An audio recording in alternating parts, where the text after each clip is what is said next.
അള്ളാഹു പറഞ്ഞിട്ടുണ്ടാണ്, മനോഹരമായ സബ എന്ന് പറയുന്ന ആ യമൻ എന്ന് പറയുന്ന നാട്ടിൽ അവിടത്തെ സബ എന്ന് പേരുള്ള നാട്ടുമൂപ്പന്റെ പേരാണ് സബ. സബ എന്ന് പറയുന്നത് എന്റെ സഹോദരങ്ങളെ നാട്ടുമൂപ്പന്റെ പേരാണ്. അവിടുത്തെ പ്രമാണിയുടെ പ്രഭുവിന്റെ പേരാണ് സബ. അതുകൊണ്ട് തന്നെ ആ പേര് തന്നെ ആ ഗ്രാമത്തിന് വന്നു. സഹോദര, യമൻ എന്ന് പറയുന്ന ആ മനോഹരമായ നാടാണ്. ആ മനോഹരമായ യമൻ എന്ന് പറയുന്ന പ്രദേശത്ത് അല്ലാഹു തആല കൊടുത്ത അനുഗ്രഹങ്ങൾ സൂറത്ത് സബ എടുത്തെന്ന് പരിശോധിച്ചാൽ കാണാം. അത് വിശദീകരിച്ചുകൊണ്ട് നിൽക്കാൻ നമുക്ക് സമയമില്ല. ഒരു തോട്ടം എന്ന് പറയുന്ന മനോഹരമായ തോട്ടം, ആ തോട്ടം എന്ന് പറയുമ്പോൾ പ്രിയപ്പെട്ടവരെ, ഏത് സമയത്തും ഭക്ഷണം കിട്ടും, ഏത് സമയത്തും ഫലം കിട്ടും, ഏത് സമയത്ത് പഴവർഗ്ഗങ്ങളെ കിട്ടും. അല്ലാഹു അങ്ങനെ ഒരു നാട് ലോകത്തെങ്ങും കൊടുത്തിട്ടില്ല. ഈത്തപ്പഴം പോലും പ്രിയപ്പെട്ട സഹോദരങ്ങളെ, ചില ഘട്ടങ്ങളിൽ നമ്മൾ ശേഖരിച്ചു വെച്ചാലേ നമുക്ക് കഴിക്കാൻ പറ്റൂ. എന്നാൽ ഏത് സമയത്തും മനോഹരമായ ഫലവർഗ്ഗങ്ങളല്ല. എങ്ങനെയാണ് ഫലവർഗ്ഗങ്ങൾ കിട്ടുന്നത്? ഒരിക്കലും ആ മരത്തിലെ കയറണ്ട, ആ മരത്തിലെ തോട്ട കെട്ടിട്ട് വലിച്ചിടണ്ട, ആ മരത്തിലേക്ക് കല്ലുവാരി എറിയണ്ട.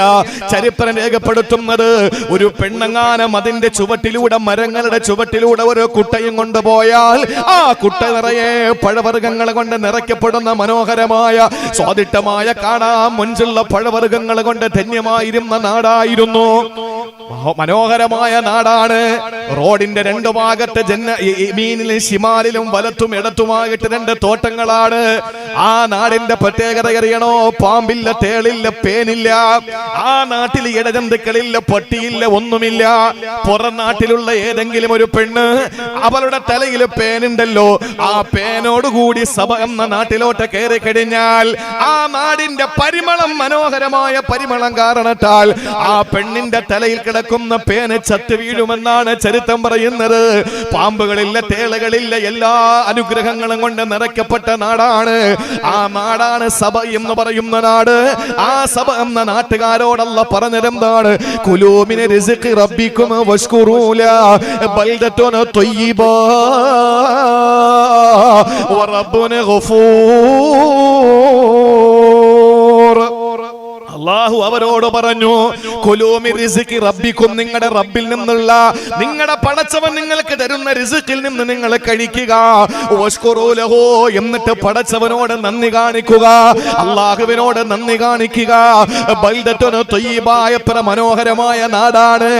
റബ്ബുൻ ഗഫൂർ, പരിശുദ്ധമായ നാടാണെന്ന് മാത്രമല്ല, നിങ്ങളുടെ ജീവിതത്തിൽ ഇതുവരെ സംഭവിച്ച എല്ലാ പാപങ്ങളും അല്ലാഹു പുറത്തു തരുന്നതാണ്. അതുകൊണ്ട് പരിശുദ്ധമായ മണ്ണാണിത്. ഈ സബ എന്ന് പറയുന്ന മണ്ണിൽ താമസിക്കുന്നവരെ, യമന്റെ തലസ്ഥാന സൻആയാണ്. ഈ യമൻ എന്ന രാജ്യത്തുള്ള ഓരോ വ്യക്തികളോടും അല്ലാഹു പറഞ്ഞു, നിങ്ങൾക്ക് യഥേഷ്ടം അവിടെ നിന്ന് ഭക്ഷണം കഴിക്കാം, നിങ്ങൾക്ക് സന്തോഷത്തോടെ വെള്ളം കുടിക്കാം. മനോഹരമായ കളകളാരവം മുഴങ്ങുന്ന ഒരുപാട് അരുവികൾ തോട്ടത്തിന്റെ അടിഭാഗത്തു കൂടി അല്ലാഹു കൊടുത്തു. ഇതെല്ലാം നൽകുമ്പോ എന്റെ പ്രിയപ്പെട്ടവരെ, അവരെ നന്ദികേട് കാണിച്ചു, അല്ലാഹുവിനെതിരെ പ്രവർത്തിക്കാൻ തുടങ്ങി. അവര് ധിക്കാരികളായി മാറിയപ്പോ അല്ലാഹു അവർക്ക് എന്താ പണി കൊടുത്തതെന്നറിയോ? പരിശുദ്ധമായ നാടെന്ന് പറഞ്ഞ അല്ലാഹുവിന്റെ പരിശുദ്ധമായ ഖുർആൻ സർട്ടിഫിക്കറ്റ് കൊടുത്ത നാട്. ആ നാടിനെ അല്ലാഹു പ്രളയത്തിലൂടെ നശിപ്പിച്ചു കളഞ്ഞു. ഏത് പ്രളയമാണെന്നറിയോ സഹോദരങ്ങളെ? അവിടെ മആരിബ് എന്ന് പറയുന്ന പട്ടണമാണ്. ആ മആരിബ് പട്ടണത്തിന്റെ അണക്കെട്ടുണ്ടായിരുന്നു പണ്ട്. അവിടെ ആ നാട്ടില് അവിടത്തെ ഓരോ പ്രമാണികൾക്കുണ്ടായിരുന്ന, ഓരോ പ്രഭുക്കൾക്കുണ്ടായിരുന്ന, ഓരോ നേതാക്കന്മാർക്കുണ്ടായിരുന്ന അവിടത്തെ എല്ലാ സാമർത്ഥ്യവും അവിടെ നിലനിൽക്കവേ, സഹോദരങ്ങളെ ചിന്തിക്കണേ, ബൽക്കീസ് രാജ്ഞി പണിത ഒരു വലിയ അണക്കെട്ടുണ്ടായിരുന്നു. ബൽക്കീസ് രാജ്ഞി പണിത അണക്കെട്ടായിരുന്നു. എന്തണക്കെട്ടെന്നറിയോ? വലിയ വലിയ പൊടുകൂറ്റം പാറകളും ടാറും കൊണ്ട് നിർമ്മിക്കപ്പെട്ടതാണ്. ഈ അണക്കെട്ടിനെ അല്ലാഹു പൊട്ടിച്ചെറിഞ്ഞു. അവസാന മനോഹരമായ നാട് ഒന്നാകെ ഒലിച്ചുപോയി. പിന്നെ അവിടെ ഉണ്ടായിരുന്നത് ഒരു ഉപയോഗമില്ലാത്ത മുളകളായി മാറി, ഇലന്ത വൃക്ഷങ്ങളായി മാറി. യാതൊരു ഉപയോഗമില്ലാത്ത കൈപ്പുള്ള കുറെ വസ്തുക്കളായി, വൃക്ഷമായി അല്ലാഹു ആ നാടിനെ മാറ്റിക്കളഞ്ഞു. ഏത് നാടിനെയാണ് പ്രിയപ്പെട്ടവരെ അല്ലാഹു നശിപ്പിച്ചത്? ആ നാട്ടിലെ തോട്ടത്തിന്റെ ചുവട്ടിലൂടെ, മരത്തിന്റെ ഇടയിലൂടെ ഒരു പെണ്ണ് കുട്ടയും കൊണ്ടുപോയാ ആ പെണ്ണ് മരം പിടിച്ച് കുലുക്കണ്ട, ആ മരത്തിന്റെ മുകളിൽ കയറണ്ട, അവൾ അവരുടെ കുട്ട നിറച്ച് ഫലവർഗ്ഗങ്ങൾ കിട്ടുന്ന, ഫ്രൂട്ട്സ് കിട്ടുന്ന, പഴവർഗ്ഗങ്ങൾ കിട്ടുന്ന ഒരു സീസണല്ല, അൺസീസണല്ല. ഏതും സമയത്തും എപ്പോഴും അവിടെ നിങ്ങൾക്ക് സുലഭമായ പഴവർഗ്ഗങ്ങളുള്ള ആ മആരിബ് എന്ന് പറയുന്ന പ്രദേശത്തിന്റെ സഭ എന്ന് പറയുന്ന നാട്ടില് മനോഹരമായ തോട്ടത്തെ മആരിബ് അണക്കെട്ടിനെ പൊട്ടിച്ചെറിഞ്ഞുകൊണ്ട് അല്ലാഹു നശിപ്പിച്ചു. അവിടെ എന്താ സംഭവിച്ചത്? ആർക്കും ഉപയോഗമില്ലാത്ത ഇലന്ത മരങ്ങള്, അവിടെ കൈപ്പുള്ള മരങ്ങള്, അതുപോലെ മുളക്കൂട്ടങ്ങളെ കൊണ്ട് അല്ലാഹു ഇവിടെ നിറച്ചു കളഞ്ഞു. ഈ പറയപ്പെട്ട എല്ലാ ഫലവർഗ്ഗങ്ങളെയും പരിശുദ്ധിയും മുഴുവനും അല്ലാഹു നശിപ്പിച്ചു കളഞ്ഞത് എന്തുകൊണ്ടാണ്? അല്ലാഹു മുന്നോട്ട് വെച്ച ഒരു ഡിമാൻഡ് അവരെ അംഗീകരിച്ചില്ല. ഏത് ഡിമാൻഡാണെന്നറിയോ സഹോദരാ? അല്ലാഹു പറഞ്ഞത് എന്താണ്? വഷ്കുറൂലഹു, അല്ലാഹുവിന് നന്ദിയുള്ളവരായി മാറുക. അവര് നന്ദികേട് കാണിക്കാൻ തുടങ്ങി. എന്റെ പ്രിയപ്പെട്ട സഹോദരങ്ങളെ, ഒരു നാട്ടില് അല്ലാഹു പരിശുദ്ധി ഉണ്ടാക്കണമെങ്കിൽ ആ നാട്ടുകാര് നന്ദിയുള്ളവരാവുക. ആ നാട്ടുകാര് നന്ദിയുള്ളവരാവുക. ആ നാട്ടിലുള്ള ഏതെങ്കിലും ഒരാൾ നന്ദികേട് കാണിച്ചാൽ അവിടുത്തെ നമസ്കാരക്കാരനും അത് ബാധിക്കുന്നതാണ്, അവിടുത്തെ നോമ്പുകാരിക്കും അത് ബാധിക്കുന്നതാണ്, അവിടുത്തെ സാത്വികനും വിശുദ്ധനും എല്ലാവർക്കും ആ വിപത്ത് വരുന്നതാണ്. അതുകൊണ്ടൊരു നാട് നന്നാകണം, ആ നാട് പരിശുദ്ധമാകണം. ബൽദത്തുൻ ത്വയ്യിബ, പരിശുദ്ധമായ നാടായ നാട് മാറണം. അതിന് ഏറ്റവും വലിയ ഉദാഹരണമായി ഖുർആൻ പറഞ്ഞ സൂറത്തു സബ. എന്റെ സഹോദരങ്ങളെ, പിൽക്കാലത്ത് അണക്കെട്ട് പൊട്ടിയിട്ട് ജലപ്രളയമുണ്ടായി. അല്ലാഹു നശിപ്പിച്ചു കളഞ്ഞു. ആ നാടിനെ മുഴുവനും അല്ലാഹു നശിപ്പിച്ചു കളഞ്ഞു. നിങ്ങൾ ആലോചിച്ച് നോക്കൂ. അപ്പൊ നമ്മുടെ നാട് ഒന്നാമതായിട്ട് നന്നാകണമെങ്കിൽ നാട്ടുകാര് മുഴുവനും നന്ദിയുള്ളവരാകണം. ഒരാള് നമ്മുടെ നാട്ടില് കുഴപ്പക്കാരനായാൽ എല്ലാം തീർന്നു. പക്ഷേ നാം അതിൽ നിന്ന് രക്ഷപ്പെടാൻ ഒരു മാർഗമുണ്ട്. നമ്മുടെ നാട്ടിൽ ഏതെങ്കിലും ഒരാൾ മോശമായി നടക്കുന്നത് കണ്ടാൽ അയാളോട് അത് തെറ്റാണ് എന്ന് പറയാൻ നമുക്ക് മനസ്സുണ്ടാകണം. എന്ന് നമ്മൾ രക്ഷപ്പെട്ടു. ഇനി പള്ളിയിൽ കൃത്യമായി നിസ്കരിക്കുന്ന ഒരാളാണ്, കൃത്യമായി പള്ളിയിൽ വന്ന് നമസ്കരിക്കുന്ന, കൃത്യമായി ഇബാദത്തുകളൊക്കെ ഉണ്ട്. നിസ്കാരം കഴിഞ്ഞ് പുറത്തിറങ്ങുമ്പോൾ ഒരു ചെറുപ്പക്കാരൻ ഇവിടെ മദ്യപിക്കുന്നു, ഒരു ചെറുപ്പക്കാരൻ ഇവിടെ മോശമായ നിലയിൽ കഞ്ചാവിന് അടിമയാണ്, അല്ലെങ്കിൽ ആ ചെറുപ്പക്കാരൻ അവിടെ ഇസ്ലാമിക വിരുദ്ധമായ പ്രവർത്തനങ്ങൾ ചെയ്തുകൊണ്ട് നടക്കുന്നു. അങ്ങനെ ഉണ്ടായാൽ ഒരു മുസ്ലിം എന്നുള്ള നിലയിൽ എന്ത് വേണം? ആദ്യം അവനെ കൈകൊണ്ട് തടുക്കാൻ നിനക്ക് കഴിയണം. കൈകൊണ്ട് തടുക്കണം. അവന്റെ കയ്യിരിക്കുന്ന മദ്യത്തിന്റെ കുപ്പി വാങ്ങി എറിഞ്ഞ് പൊട്ടിക്കാൻ നിനക്ക് കഴിയണം. ഇനി അതിന് കഴിഞ്ഞില്ലെങ്കിൽ അള്ളാഹുവിന്റെ ഹബീബ് പറഞ്ഞു, നിനക്ക് നാവ് കൊണ്ട് അവനെ ഒന്ന് ഉപദേശിക്കാൻ കഴിയണം. അതിനും കഴിഞ്ഞില്ലെങ്കിൽ ഹൃദയം കൊണ്ടെങ്കിലും അവനെ ഒന്ന് വെറുത്ത്, അവൻ ചെയ്യുന്ന പ്രവൃത്തിയെ വെറുത്ത്, അവൻ നീ കാണിക്കുന്ന വെറുപ്പ് അവന്റെ തിന്മയുടെ നിദാനമാണെന്ന് മനസ്സിലാക്കിയിട്ട് അവൻ അതിൽ നിന്ന് പിന്മാറാൻ തയ്യാറായി.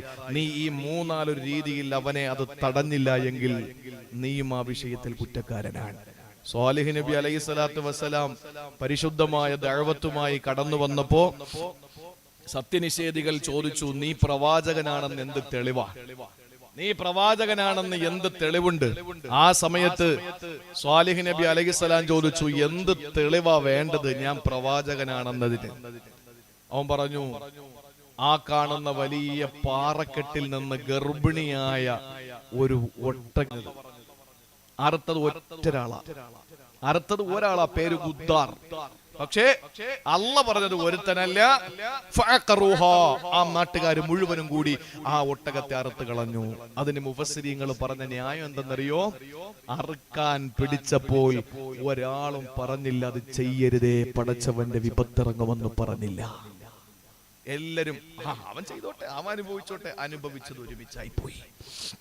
അതുകൊണ്ട് ആദ്യമായി വേണ്ടത് എന്റെ പ്രിയപ്പെട്ടവരെ ഒരു നാട് നന്നാകലാണ്, ഒരു നാട് ത്വയ്യിബാകലാണ്. ബൽദത്തുൻ ത്വയ്യിബ, പരിശുദ്ധമായ നാടായി നമ്മുടെ നാട് മാറേണ്ടതുണ്ട്. ഒന്നാമതായി സഹോദരങ്ങളെ, അത് കഴിഞ്ഞാൽ രണ്ടാമതാകട്ടെ ഈ നാട് മാത്രമല്ല, ഈ നാട്ടിലൂടെ നമ്മൾ നടന്നു പോകുമ്പോ നമ്മുടെ ചെരുപ്പിൽ പറ്റുന്ന, നമ്മുടെ കാൽപാദത്തിൽ പറ്റുന്ന മണ്ണുണ്ടല്ലോ, ഈ മണ്ണ് പരിശുദ്ധമാകണമെന്ന, ഈ മണ്ണ് പരിശുദ്ധമാകണമെന്ന പരിശുദ്ധമായ മണ്ണിനെ പറ്റിയാണ് അല്ലാഹു രണ്ടാമതായി പറഞ്ഞത്. എവിടെയാണല്ല പറഞ്ഞതെന്നറിയോ? അതേ സൂറത്തുൽ മാഇദയിൽ അല്ലാഹു പറയുകയാണ്, ഫലം തജിദൂ മാഅൻ ഫതയമ്മമൂ സഈദൻ ത്വയ്യിബാ. നിങ്ങൾ പരിശുദ്ധമായ മണ്ണ് കൊണ്ട് വെള്ളം കിട്ടിയില്ലെങ്കിൽ നിങ്ങൾ തയമ്മം ചെയ്യുക. ഫംസഹൂ ബിവുജൂഹികും വഅയ്ദീകും മിൻഹു. നിങ്ങളുടെ മുഖവും നിങ്ങളുടെ രണ്ട് കൈകളും തടകുക മണ്ണ് ഉപയോഗിച്ചുകൊണ്ട്. പ്രിയപ്പെട്ട സഹോദരങ്ങളെ മനസ്സിലാക്കണേ, രണ്ടാമത് അല്ലാഹു ത്വയ്യിബത്ത് എന്ന് പറഞ്ഞതാ നാടിനെ പറ്റിയല്ല, നാടിലെ മണ്ണിനെ പറ്റിയാ. ഇവിടത്തെ മണ്ണ് പരിശുദ്ധമാകണം, തയ്യിബത്താകണം. എന്നാലേ നമ്മുടെ അമലുകൾ അല്ലാഹു കബൂൽ ചെയ്യുകയുള്ളൂ. ഇവിടത്തെ മണ്ണ് എങ്ങനത്തെ മണ്ണാകണം സഹോദരാ? തയമ്മം ചെയ്യേണ്ടി വന്നാ തയമ്മം ചെയ്യാൻ പറ്റുന്ന മണ്ണാകണം. അതുകൊണ്ടാണ് കാരുണ്യത്തിന്റെ പ്രവാചകൻ പറഞ്ഞത്, എനിക്ക് ഭൂമി മുഴുവനും നമസ്കാര സ്ഥലമാക്കി തന്നു അല്ലാ. എനിക്ക് ഭൂമിയിൽ എവിടെ വേണോ നമസ്കരിക്കാൻ പള്ളി തന്നെ വേണമെന്നില്ല, എനിക്ക് പള്ളിയിൽ തന്നെ നമസ്കരിക്കണമെന്നില്ല. അത് നമ്മൾ വ്യക്തമായി 2 കൊല്ലം കൊണ്ട് കണ്ടില്ലേ സഹോദരങ്ങളെ? നമ്മൾ പള്ളിയിലെല്ലാരും നിസ്കരിച്ചിട്ടില്ല, പക്ഷേ കഴിഞ്ഞു പോയ 2 വർഷത്തെ നമ്മുടെ ഇബാദത്തുകൾ മുഴുവനും വീട്ടിലായിരുന്നല്ലോ. എന്നാൽ പ്രിയപ്പെട്ട സഹോദരങ്ങളെ, ലോകത്ത് എവിടെ പോയാലും നമുക്ക് നമസ്കരിക്കാം. ഫ്ലൈറ്റിൽ യാത്ര ചെയ്യുന്നവന് നമസ്കരിക്കാം, കപ്പലിൽ യാത്ര ചെയ്യുന്നവന് നമസ്കരിക്കാം, ട്രെയിനിൽ യാത്ര ചെയ്യുന്നവന് നമസ്കരിക്കാം. എവിടെയാണോ യാത്ര ചെയ്യുന്നത് അവനെല്ലാം നമസ്കരിക്കാം. പടച്ചതമ്പുരാ ഭൂമി പള്ളിയാക്കി കൊടുത്തിരിക്കുകയാ. അത് ഈ ഉമ്മത്തിന് അല്ലാഹു തന്ന സൗഭാഗ്യമാണ്. പിന്നെ റസൂലുള്ള പറഞ്ഞതെന്താണ്? മണ്ണ് എനിക്ക് വെള്ളത്തിന് പകരമാക്കി തന്നു അല്ലാ. സഹോദരങ്ങളെ, നിങ്ങൾക്ക് കയ്യിലോ കാലിലോ മുഖത്തോ ഒരു മുറിവുണ്ടെന്നിരിക്കട്ടെ, അതല്ലെങ്കിൽ വെള്ളം ഉപയോഗിക്കാൻ കഴിയാത്ത അവസ്ഥയിൽ നിങ്ങൾക്ക് പനി പിടിച്ചെന്നിരിക്കട്ടെ, അല്ലെങ്കിൽ ഈ നാട്ടിലെ വെള്ളം തീർന്നു പോകുന്നൊരവസ്ഥ വരട്ടെ, പള്ളിയിലെ ബാങ്ക് വിളിക്കുമ്പോ എങ്ങനെയാ നമസ്കരിക്കുക? എങ്ങനെയാണ് നമസ്കരിക്കാൻ കഴിയുക? എന്റെ സഹോദരങ്ങളെ, നമസ്കാരത്തിന് വേണ്ടി നമ്മൾ ചെയ്യേണ്ടത് എന്താണ്? വെള്ളമില്ലാത്തത് കൊണ്ട് നിസ്കാരം ഉപേക്ഷിക്കലല്ല. പിന്നെയോ ഇവിടെ നിന്ന് മണ്ണെടുത്ത് ആ മണ്ണിലടിച്ചിട്ട് തയമ്മം ചെയ്ത് നിസ്കരിക്കാം. പരിശുദ്ധമായ മണ്ണാകണം നമ്മുടെ മണ്ണ്. അതാണ് അല്ലാഹു പറഞ്ഞത്, ഫതയമ്മമൂ സഈദൻ ത്വയ്യിബാ. നമ്മുടെ നാട്ടിലെ മണ്ണ് സഈദായ തയ്യിബത്തായ മണ്ണാകണമെന്ന. ഒരു നാട് ത്വയ്യിബായ പോരാ, ആ നാട്ടിലെ മണ്ണും ത്വയ്യിബത്താകണമെന്നാണ് സഹോദരങ്ങളെ. അതേതൊരു പെണ്ണും പുറത്തു പോകുമ്പോൾ മാലയിടാറുണ്ടല്ലോ. സ്വർണം എന്ന് പറയുന്നവർക്ക് സ്വർഗം തന്നെയാണ്. ആ പെണ്ണിന്റെ ഒരു വീക്ക്നെസ് ആണ്, പെണ്ണിന്റെ ഒരു ദൗർബല്യമാണ് സ്വർണമെങ്കിൽ. പ്രിയപ്പെട്ട സഹോദരങ്ങളെ, ആയിഷ റളിയല്ലാഹു അൻഹയുടെ കയ്യിൽ സ്വർണമില്ല.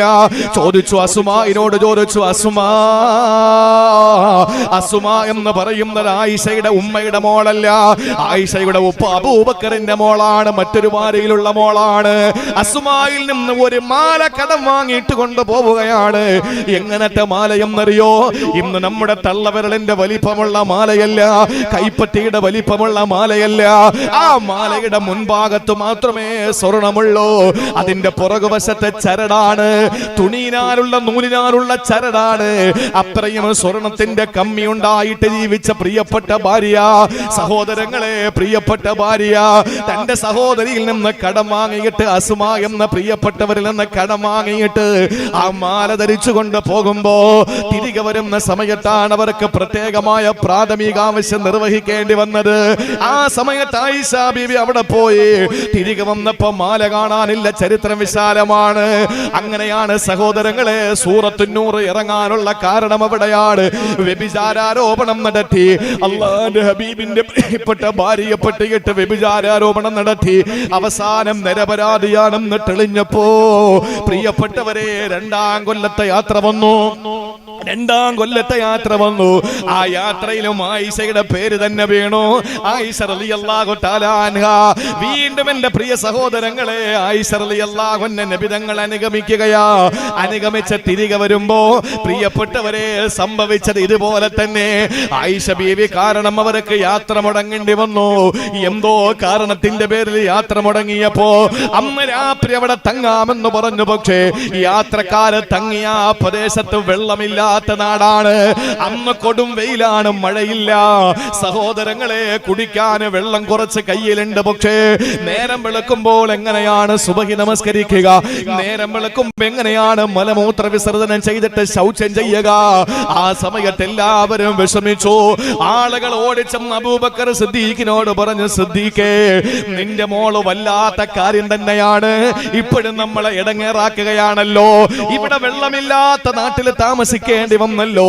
ഈ രാത്രി തന്നെ യാത്ര ചെയ്തിരുന്നെങ്കിൽ ഏതെങ്കിലും വെള്ളമുള്ള പ്രദേശത്തെത്തുമായിരുന്നല്ലോ. ഇവിടെ നമ്മൾ തങ്ങേണ്ടി വന്നത്, യാത്ര ചെയ്ത് ഇവിടെ തങ്ങേണ്ടി വന്നത് ആയിഷ ബീവി കാരണമാണ്. അബൂബക്കറെ, വല്ലാത്ത കഷ്ടമാണെന്ന് പറഞ്ഞ് വാപ്പയല്ലേ മഹാനായ പ്രവാചകന്റെ അടുക്കൽ ചെന്ന് സഹാബത്തിന് പറയാൻ പറ്റോ? ഭർത്താവിനോട് പരിഭവം പറയാൻ പറ്റോ? ഇല്ല. അതുകൊണ്ട് ഉപ്പാനോട് പരാതി പറഞ്ഞു ചെന്ന് അബൂബക്കർ സിദ്ദീഖ് റളിയല്ലാഹു തആല അൻഹു എന്ത് ചെയ്തെന്നറിയോ? എന്റെ ആയിഷ ഇങ്ങനെ ജനങ്ങളെ വീർപ്പ് മുട്ടിക്കുകയാണല്ലോ, ജനങ്ങളെ ഇടങ്ങേറാക്കുകയാണല്ലോ, രണ്ട് കൊടുക്കണമെന്ന് നീയത്തോടെ കടന്നു ചെല്ലുമ്പോ കാരുണ്യത്തിന്റെ പ്രവാചകനിതാ ആയിഷയുടെ മടിയിൽ കിടക്കുകയാ. ആയിഷ റളിയല്ലാഹു അൻഹയുടെ മടിത്തട്ടിൽ റസൂലുള്ളാഹിയുടെ റിസാലത്തിന്റെ ശിരസ് ചേർത്ത് വെച്ച് കിടക്കുകയാ. ആ സമയത്ത് അബൂബക്കർ സിദ്ദീഖ് തങ്ങൾക്ക് ഒന്നും ചെയ്യാൻ വയ്യ, ഒന്നും ചെയ്യാൻ പറ്റുന്നില്ല. കാരണം നബിതങ്ങൾ ഉണർന്നാലോ, നബിതങ്ങൾ മടിയിൽ തല വെച്ച് കിടക്കുകയല്ലേ. എന്നാലും ആയിഷ ബീവിയുടെ അടുക്കൽ ചെന്നിട്ട് അബൂബക്കർ സിദ്ദീഖ് റളിയല്ലാഹു തആല അൻഹു എന്ന പിതാവ് എന്ത് ചെയ്തെന്നറിയോ? എന്തിനാണ് ഈ നാട്ടുകാരെ ഇടങ്ങേറാക്കിയത്? നീ കാരണമല്ലേ, നിന്റെ അശ്രദ്ധ കാരണമല്ലേ യാത്ര മുടങ്ങിയത്?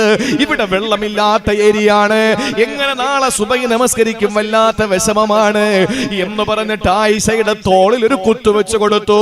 ആയിഷ ബീവി പറഞ്ഞത് എന്തെന്നറിയോ? എനിക്ക് നന്നായിട്ട് വേദനിച്ചു, പക്ഷേ എഴുന്നേറ്റ് ശരീരം മുഴുവൻ തടകണമെന്ന് എനിക്ക് ആഗ്രഹം തോന്നി. അങ്ങനെ ഒരു ടെൻഡൻസി എനിക്കുണ്ടായി. പക്ഷേ എന്റെ ഹബീബ് ഉറങ്ങുകയല്ലേ, എന്റെ പ്രവാചകന്റെ ഉറക്കം നഷ്ടപ്പെടരുതെന്ന് ചിന്തിച്ചുകൊണ്ട് ഞാൻ കടിച്ചിറക്കി വേദന. എന്റെ വാപ്പ എന്നെ തല്ലിയത് എനിക്ക് വല്ലാത്ത വേദന വന്നു. ആ സന്ദർഭത്തിൽ ആയിഷ റളിയല്ലാഹു തആല കരഞ്ഞു. പക്ഷേ കണ്ണുനീര് റസൂലുള്ളാഹിന്റെ മുഖത്ത് വീഴാൻ അനുവദിച്ചില്ല. സഹോദരങ്ങളെ, നേരം വെളുത്തെഴുന്നേൽക്കുമ്പോ വെള്ളമില്ലാത്ത മണ്ണിലതാ മുത്തുനബിയുടെ നെറ്റിത്തടം വിയർക്കുകയാ, മുത്തുനബിയുടെ നെറ്റിത്തടം വിയർക്കുകയാ. ആയത്തിറങ്ങി. എന്താ ആയത്തെന്നറിയോ? നിങ്ങളൊരു നാട്ടിലെത്തിയാൽ, നിങ്ങൾ യാത്രക്കാരാണെങ്കിൽ, അല്ലെങ്കിൽ നിങ്ങളെ ഭാര്യമാരെ സ്പർശിച്ചാൽ, അല്ലെങ്കിൽ നിങ്ങളെ പ്രാഥമിക ആവശ്യങ്ങൾ നിർവഹിച്ചാൽ, അല്ലെങ്കിൽ നിങ്ങൾക്ക് വെള്ളം തൊടാൻ പറ്റാത്തൊരു ഗതി വന്നു കഴിഞ്ഞാൽ, ഫൈലം തജിദൂ മാ, നിങ്ങൾക്ക് വെള്ളം നിങ്ങൾ എത്തിച്ചില്ലെങ്കിൽ, ഫതയമ്മമൂ സഈദൻ തയ്യിബാ, പരിശുദ്ധമായ മണ്ണെടുത്തിട്ട് നിങ്ങൾ തയമ്മം ചെയ്യണേ. ഈ ആയത്തിറങ്ങുമ്പോ ആയിഷ റളിയല്ലാഹു അൻഹ ആഹ്ലാദിക്കുകയാ. സഹാബാക്കൾ അബൂബക്കർ തങ്ങളുടെ മുന്നിൽ വന്നിട്ട് പറഞ്ഞു, അല്ലയോ സിദ്ദീഖേ, ഞങ്ങളെ കുറ്റം പറഞ്ഞതൊക്കെ ശരിയാണ്, പക്ഷേ ആയിഷ എന്ന നിങ്ങളുടെ പ്രിയപ്പെട്ട പൊന്നുമോളെ കാരണത്താൽ അല്ലാഹു ഞങ്ങൾക്ക് അനുഗ്രഹം ചൊരിഞ്ഞിരിക്കുകയാ. അബൂബക്കറിന്റെ കുടുംബം വീണ്ടും ഞങ്ങളെ പരാജയപ്പെടുത്തിയിരിക്കുകയാ. ആയിഷ ബീവി ഇവിടെ നിന്നത് കൊണ്ടല്ലേ ഇവിടെ കിടക്കേണ്ടി വന്നത്, ഇവിടെ കിടന്നത് കൊണ്ടല്ലേ വെള്ളമില്ലാത്ത മണ്ണിൽ ഞങ്ങൾ പരാതിപ്പെട്ടത്. അങ്ങനെ പരാതിക്ക് പരിഹാരമല്ലേ പരിശുദ്ധ ഖുർആനിൽ തയമ്മത്തിന്റെ ആയത്തിറങ്ങിയത്?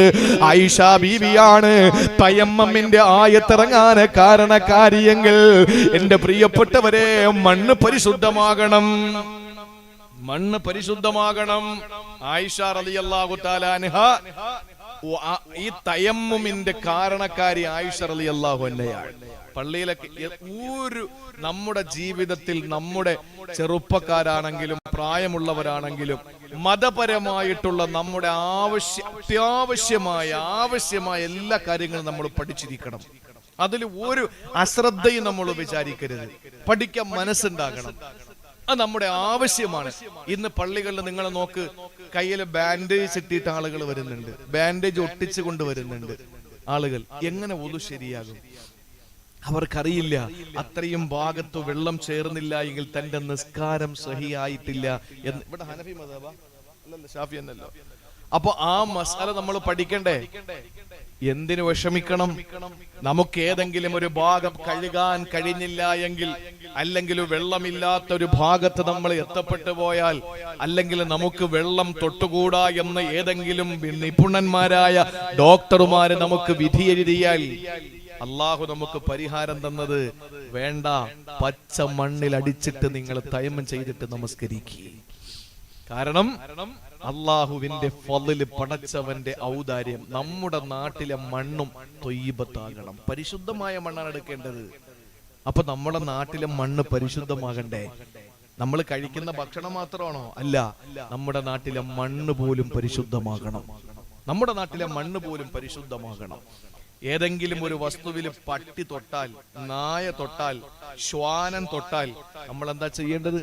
7 വെള്ളം എന്ന് പറഞ്ഞാൽ 7 പ്രാവശ്യം നമ്മൾ കഴുകണം. അതിൽ കൃത്യമായി 1 പ്രാവശ്യം മണ്ണ് കലർത്തിയ വെള്ളം കൊണ്ടായിരിക്കണം.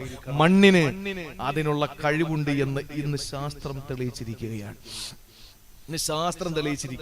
അപ്പോ രണ്ടാമതായിട്ട് നമ്മൾ കഴിക്കുന്ന ഭക്ഷണം മാത്രമല്ല, നമ്മുടെ നാട് മാത്രമല്ല, നമ്മുടെ മണ്ണും പരിശുദ്ധമായിരിക്കണം. നമ്മുടെ മണ്ണും പരിശുദ്ധമായിരിക്കണം. തീരുന്നില്ല. അപ്പൊ നാടായി, മണ്ണായി. ഇനി എന്താ വേണ്ടത്? ഇനി നമ്മളാകുന്ന വ്യക്തി, ആ വ്യക്തിയുടെ നന്മ, ആ വ്യക്തിയുടെ പരിശുദ്ധിക്ക് അപ്പുറത്ത് നാം പറഞ്ഞു വന്ന നാടിന്റെ പരിശുദ്ധിയാണ്, ആ നാട്ടിലെ മണ്ണിന്റെ പരിശുദ്ധിയാണ്. എന്റെ പ്രിയപ്പെട്ട സഹോദരങ്ങളെ, ഇനി നമ്മുടെ വീട്ടിന്റെ മുറ്റത്ത് നിൽക്കുന്ന വൃക്ഷങ്ങളും ത്വയ്യിബത്താകണം. വീട്ടിന്റെ മുറ്റത്തേക്കുന്ന വൃക്ഷങ്ങൾ പോലും ത്വയ്യിബത്താകണം എന്ന് പറഞ്ഞാൽ അതിനകത്തെല്ലാണ്ട് കഞ്ചാവ് കൃഷി പറ്റൂല എന്നർത്ഥം. കഞ്ചാവ് കൃഷി പറ്റൂല. നമ്മുടെ വീടിന്റെ മുറ്റത്ത് നിൽക്കുന്ന വൃക്ഷങ്ങൾ പോലും പരിശുദ്ധമായിരിക്കണം. ലഹരി ഉൽപ്പാദിപ്പിക്കപ്പെടുന്ന വൃക്ഷങ്ങളാകാൻ പാടില്ല, സസ്യങ്ങളാകാൻ പാടില്ല. ഇത് ഇസ്ലാമിന്റെ നിയമമാണ്. കഴിക്കുന്ന ഭക്ഷണത്തിലാണോ നമ്മൾ ആ ഹറാമും ഹലാലും മാത്രം കാണുന്നത്? അല്ല. നമ്മുടെ വീട്ടുമുറ്റത്ത് നിൽക്കുന്ന വൃക്ഷത്തിൽ പോലും നമ്മൾ അത് ത്വയ്യിബത്താകണം, പരിശുദ്ധമാകണമെന്നാണ്. അതുകൊണ്ടാണ് വിശുദ്ധമായ ഖുർആൻ സൂറത്ത് ഇബ്രാഹിമിൽ അല്ലാഹ് പരിചയപ്പെടുത്തുകയാണ്. ഒരു വിശ്വാസിയുടെ ഉദാഹരണം അല്ലാഹ് പറയുമ്പോൾ അത് എങ്ങനെയാണ് പറഞ്ഞതെന്നറിയോ? അലം തറ കൈഫ ലറബല്ലാഹു മസലൻ, അലം തറ കൈഫ ലറബല്ലാഹു മസലൻ കലിമതൻ ത്വയ്യിബാ കശദറത്തിൻ ത്വയ്യിബാ. അല്ലാഹു പരിചയപ്പെടുത്തുന്നത്, സഹോദരങ്ങളെ, ഒരു മനുഷ്യന്റെ ഏറ്റവും നല്ല ഉദാഹരണം പറയാൻ അല്ലാഹു മനുഷ്യന്റെ ഉപമ പറഞ്ഞത് പരിശുദ്ധമായ വൃക്ഷത്തോടാണ്. പരിശുദ്ധമായ വൃക്ഷത്തോട് മനുഷ്യനെ ഉപമിച്ചിരിക്കുകയാണ് അല്ലാഹു തആല. അലം തറ കൈഫ ലറബല്ലാഹു മസലൻ കലിമതൻ ത്വയ്യിബാ കശദറത്തിൻ ത്വയ്യിബത്തിൻ അസ്ലുഹാ സാബിതുൻ വഫറഉഹാ ഫിസ്സമാ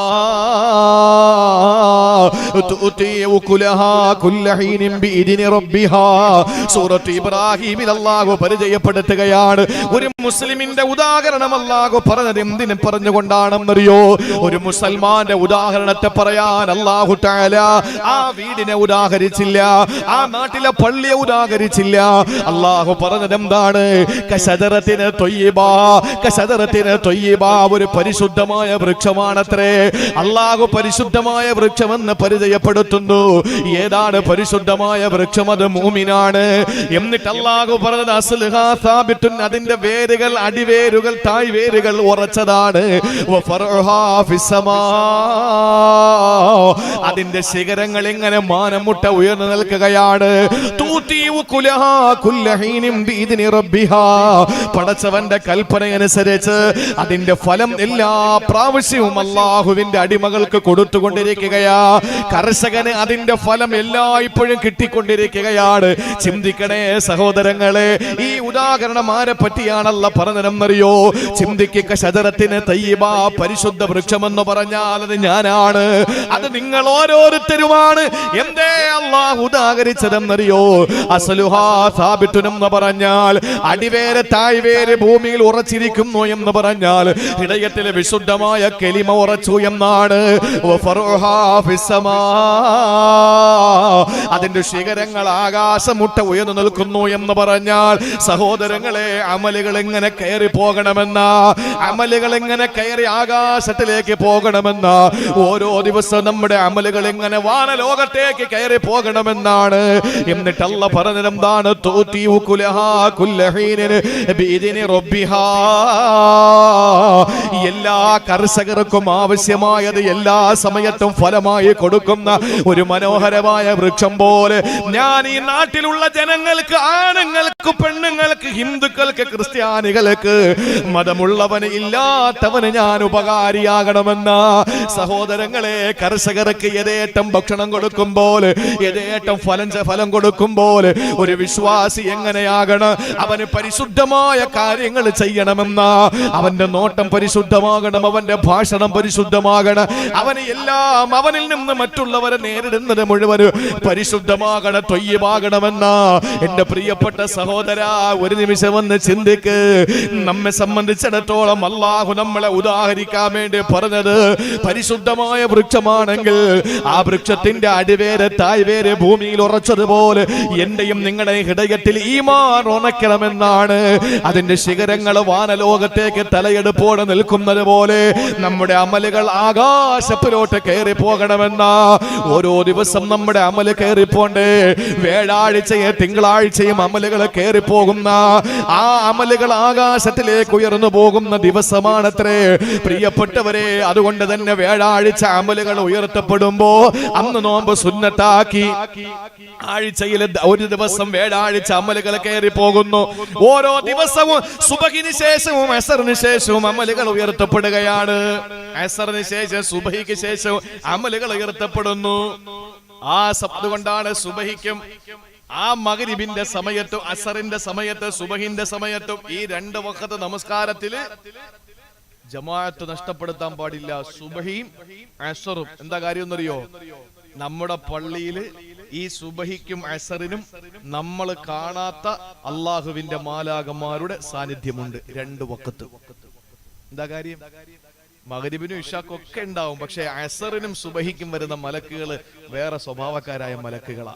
രണ്ട് ഷിഫ്റ്റാണ്. ഇന്നിപ്പോ നമ്മളാണല്ലോ 8 മണിക്കൂർ ജോലി, 8 മണിക്കൂർ ജോലി.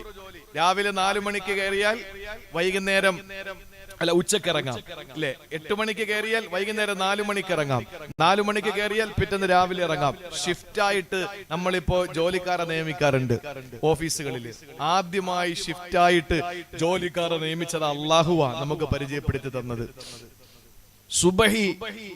സുബഹി നമസ്കാരത്തില് രാത്രി ഡ്യൂട്ടി ഇട്ട മലക്കുകൾ തിരിച്ച് കയറി പോകുന്ന സമയമാണ്. ഏത്? സുബഹി നിസ്കാരം കഴിഞ്ഞിട്ട്. സുബഹി നിസ്കാരം ജമാഅത്തായി നമസ്കരിക്കുമ്പോ ആ സമയത്ത് അള്ളാഹുവിന്റെ മലക്കുകൾ, ഏത് മലക്കുകൾ?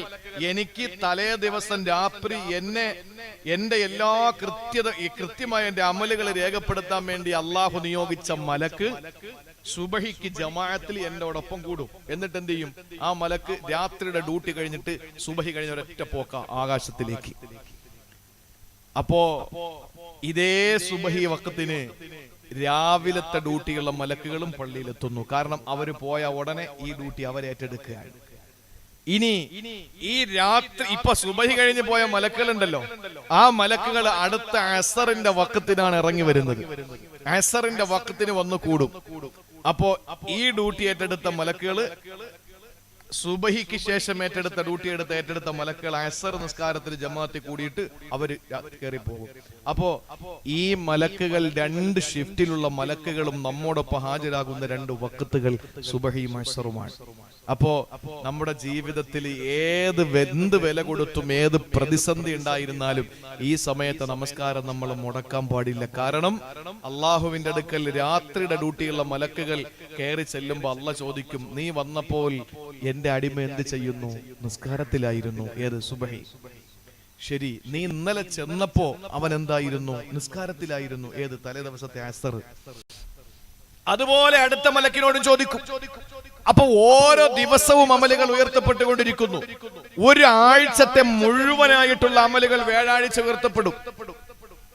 അപ്പോ ജീവിതത്തിൽ നമ്മുടെ അമലുകൾ ഉയർന്നു പോകണം. അതാണ് പരിശുദ്ധ വൃക്ഷത്തിന്റെ ശിഖരങ്ങളെ ഉപമിച്ചിരിക്കുന്നത്. ഇനി പറയുന്നത് എന്താ? തൂത്തി ഉകുലഹ കുല്ലഹീൻ. എപ്പോഴും അതിന്റെ കർഷകന് ഫലം കൊടുത്തുകൊണ്ടിരിക്കുന്ന മനോഹരമായ വൃക്ഷം. നമ്മളും അങ്ങനെ ആകണം. എങ്ങനെ? എല്ലാവർക്കും ഗുണം ഉണ്ടാകണം. നമ്മളെ കൊണ്ട് ഗുണം ഉണ്ടാകണം. ഗുണമില്ലാത്തവൻ മരിച്ചാൽ, ഗുണമില്ലാത്തവന് മരണപ്പെട്ടാൽ ആ നാട് മുഴുവന് സന്തോഷിക്കുമെന്ന അല്ലാഹുവിന്റെ ഹബീബ് നബി മുഹമ്മദ് മുസ്തഫ സല്ലല്ലാഹു അലൈഹി വസല്ലമ തങ്ങൾ പറയുകയാണ്, ഒരു മനുഷ്യന് മരണപ്പെടുമ്പോൾ ഒന്നുകിൽ അവനെ സന്തോഷിക്കുന്നവനാകും, അല്ലെങ്കിൽ സന്തോഷിപ്പിക്കുന്നവനാകും. എങ്ങനെയാണ് സന്തോഷിക്കുക? അവന് നല്ലവനാണെങ്കിൽ അവന് ജീവിതത്തിൽ ചെയ്ത എല്ലാ കർമ്മങ്ങളുടെയും പ്രതിഫലം വാങ്ങാൻ പോവുകയാണ്. അതുകൊണ്ട് അവന് സന്തോഷമാണ്. ഇനി ചില ആളുകളും സന്തോഷിക്കുകയില്ല, മറ്റുള്ളവരെ സന്തോഷിപ്പിക്കും. അവരാരെന്നറിയോ? ഈ നാട്ടിൽ ഗുണമില്ലാതെ കിടക്കുന്ന സാധനങ്ങളാണ്. ആ നാട്ടിലെ ജനങ്ങളെ മുഴുവനും സന്തോഷിക്കുന്നവന്റെ മരണത്തിൽ, ഈ നാട്ടിലെ ഈ കോഴികൾ പോലും, ഈ നാട്ടിലെ നായകൾ പോലും, ഈ നാട്ടിലെ ആട്ടിൻകുട്ടികൾ പോലും സന്തോഷിക്കുമെന്നാണ് നമ്മുടെ മരണത്തിൽ. ഈ നാട് പോലുവഴി ഈ നാടും ഈ നാട്ടിൽ താമസിക്കുന്ന എല്ലാ ആളുകളും സന്തോഷിക്കുമെന്നും മരിച്ചു കിട്ടിയല്ലോ എന്ന്. അപ്പോ നമ്മൾ ജനങ്ങൾക്ക് ഉപകാരമുള്ളവരാകണം. നമ്മൾ ജനങ്ങൾക്ക് ഉപകാരം. അപ്പൊ മുഅ്മിനായ ഒരു മനുഷ്യനെ നമ്മളെ പരിചയപ്പെടുത്താൻ, ഒരു വ്യക്തി എന്ന എന്നെ പരിചയപ്പെടുത്താൻ അള്ളാഹു പരിചയപ്പെടുത്തിയത് എന്റെ വീട്ടുമുറ്റത്ത് നിൽക്കുന്ന വൃക്ഷം പരിശുദ്ധ വൃക്ഷത്തോടാണ്. അപ്പോ നമ്മുടെ ജീവിതത്തിൽ പരിശുദ്ധി എന്ന് പറയുന്ന, ത്വയ്യിബത്ത് എന്ന് പറയുന്നത് നമുക്ക് ഒഴിച്ചുകൂടാൻ പറ്റാത്തൊരു കാര്യമാണ്. ജീവിതത്തിൽ ഒഴിച്ചുകൂടാൻ പറ്റാത്ത കാര്യമാണ്. അത് കഴിഞ്ഞോ എന്റെ പ്രിയപ്പെട്ട സഹോദരങ്ങളെ, നമ്മൾ ശ്വസിക്കുന്ന വായു പോലെ ത്വയ്യിബത്താകണം. നമ്മൾ ശ്വസിക്കുന്ന വായു പോലും ത്വയ്യിബത്താകണം. നമ്മുടെ നാടായാ പോരാ, മണ്ണായാ പോരാ, വൃക്ഷങ്ങളായാ പോരാ, നമ്മൾ ശ്വസിക്കുന്ന വായു പോലെ പരിശുദ്ധമാകണം. അതിന് പറയുന്നത് റീഹുൻ ത്വയ്യിബാ. വിശുദ്ധമായ ഖുർആനിൽ അല്ലാഹു പരിചയപ്പെടുത്തിയല്ലോ സൂറത്ത് യൂനുസിലൂടെ.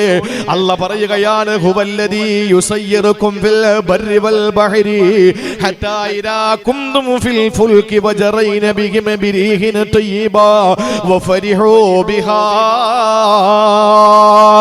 സഹോദരങ്ങളെ, കപ്പലിൽ യാത്ര ചെയ്യുന്നവരെ പറ്റി അല്ലാഹു പരിചയപ്പെടുത്തുകയാ. ഹുവല്ലദീ യുസയ്യിറുകും ഫിൽ ബർരി വൽ ബഹരി. കരയിലെ കടലിലും നിങ്ങളെ യാത്ര ചെയ്യിപ്പിക്കുന്നവനാണ് അല്ലാഹ്.